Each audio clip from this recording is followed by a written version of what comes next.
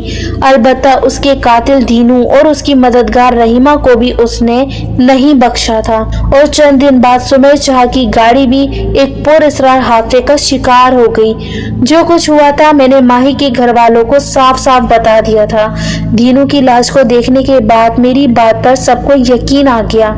عاشر مجھے اس کے بعد کبھی نظر نہیں آیا۔ میں نے کئی بار بیری کے درخت کے قریب اس کا انتظار کیا، اسے آوازیں دی، مگر وہ دوبارہ کبھی کہیں نظر نہیں آیا۔